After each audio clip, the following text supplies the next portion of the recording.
G'day subscribers, today we're going to talk about gauges, horns and wiring harnesses. You're with Jules Knight on Jive Talking Garage. So when we talk about 120,000 48 models and nearly 70,000 FJ models, every one of them has to have a horn. So as a warning device, and remembering that Holden doesn't make the little components for absolutely everything, Bosch made headlights, regulator boxes, distributors, generators, starter motors, and so on. Well, the other thing is, with horns, RVB were the manufacturer. So you'd have a RVB horn and also an RVB horn relay if you had the dual horns in the dual horn package. So for every car, they would have one of these little meeps. They all came in black. They all hid behind the grille. And it was just a meep like the Roadrunner and Coyote in the cartoon series. So you also have a screw there. Now, when I was reading the Holden dealer's newsletter, I also saw that horns can be tuned, and I didn't know that. You don't know what you don't know. So, it's good to know that that's what we started with. And then I've put this on Jive Talking Garage on a couple of occasions in just talking about dual horns. My Ute had dual horns, and I was able to get a pair of 6-volt RVB dual horns and the associated horn relay for it for my panel wagon. But in saying that, when you go to the Master Parts catalogue, and so on one page, you've got all of the accessories for the FJ, and I'll talk about FJ. You can have it for both I'm going to say the FX 48 model and the FJ. Well, there's the accessory right there. Dual horn package. And by Jingoes, there's a whole hoot load of all the listed parts that you actually have to get in that package. But it does look good. And they came in black. They were RVB. Now, I've seen them both with, like for instance, my mate Michael's, his has the RVB sticker on them, and his are new old stock, straight off the shelf. And when I bought mine, they're on my FJ, they came with the Nasco sticker on them, the Nasco decal. So one, same thing, one had Nasco, one had RVB, and the ones on my Ute didn't come with anything on them. So there was 3 of the exactly the same thing with 3 different monikers on them. So, dual horn package, really, really good. Much better than a little meep. And not for nothing, I prefer the FJ sound with the blast of the horns.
So the horn shape after the meep horn for the dual horn package was very rounded with a dome on top of it, and you had a high and a low note.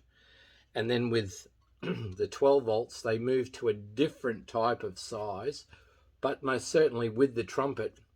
So the trumpet would face forward, so the noise is being projected forward, through the grill and whatever else. So that's how the 12 volt was working, and you had the positive and negative and so on.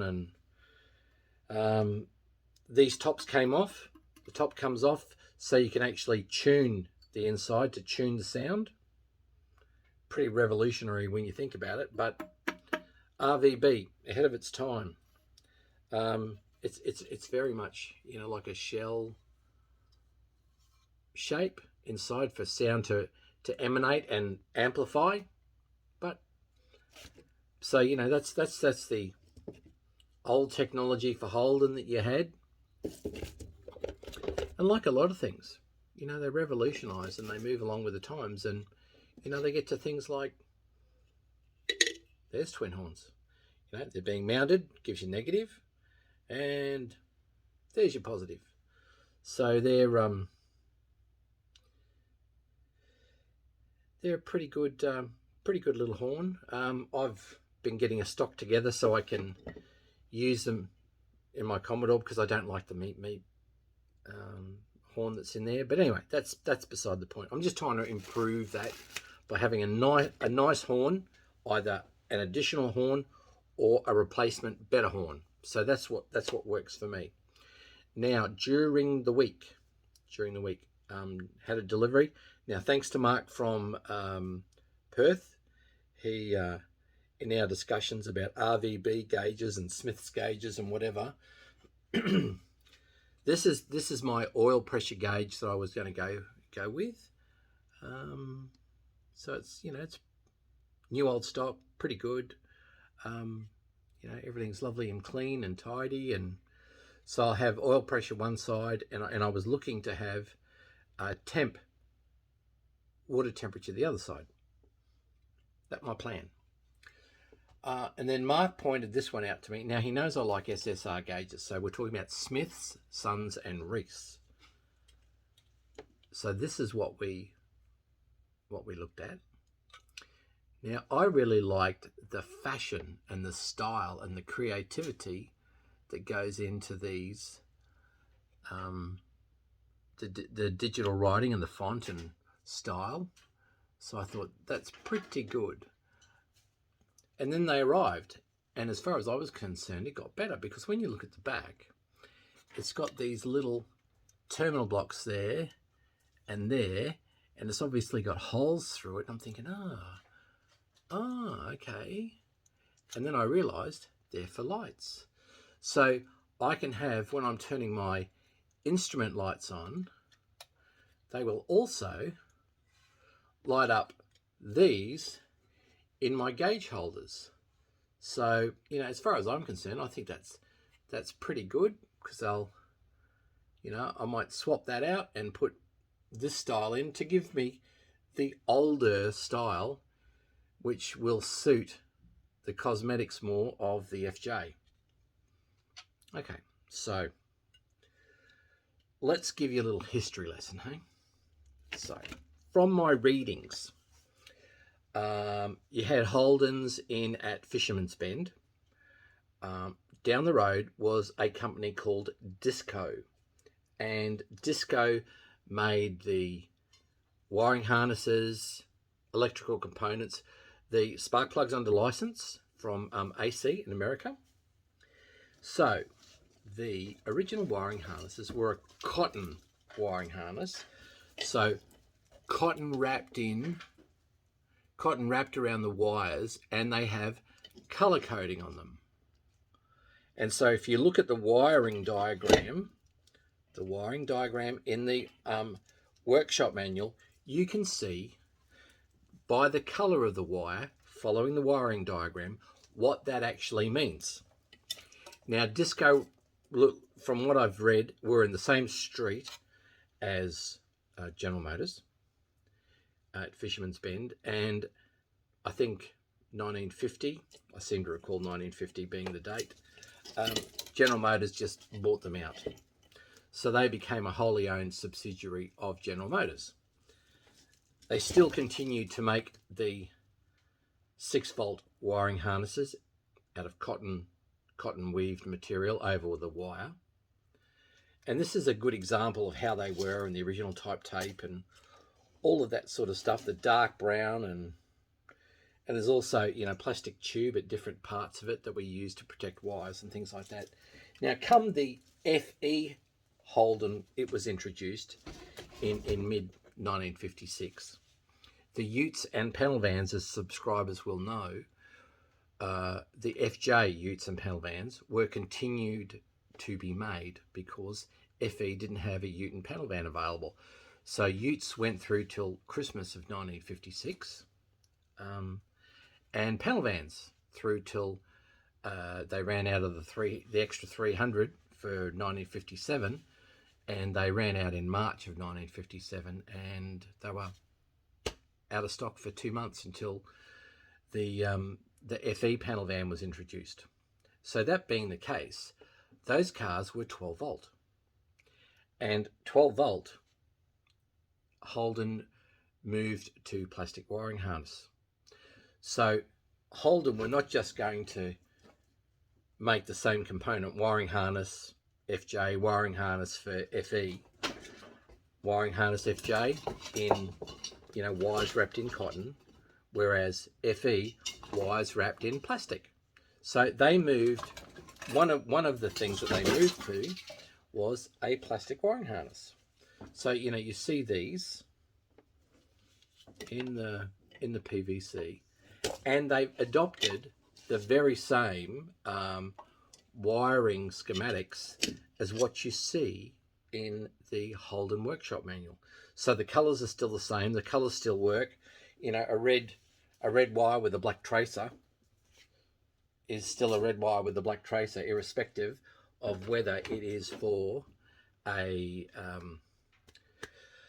cotton wiring harness or a plastic wiring harness. But you see the plastic wiring harnesses for the cars that are getting ready to be superseded, because Holdens weren't going to waste product, nor will they waste process. I was just talking about it with Don Loeffler this morning, actually.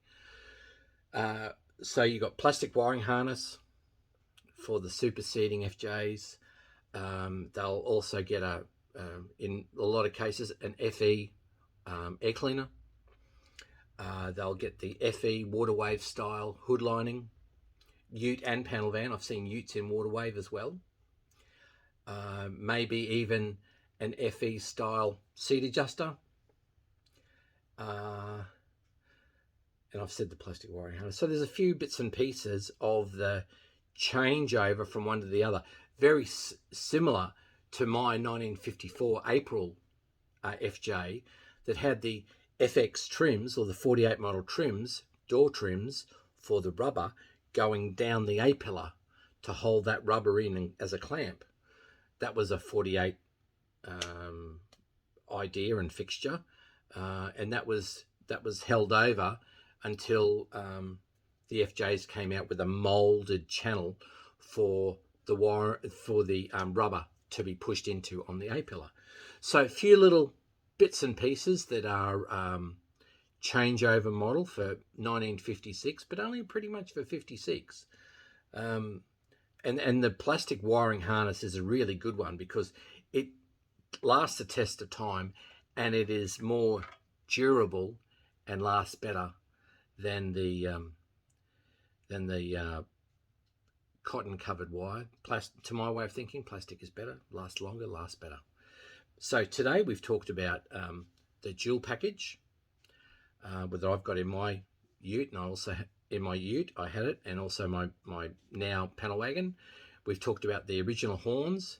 We've talked about the SSR gauges, and how they're pretty good for back in the day, in the 1950s. So just want to direct people to what we're doing on Facebook. Lots of things coming in. We're getting more and more contributors, more and more members.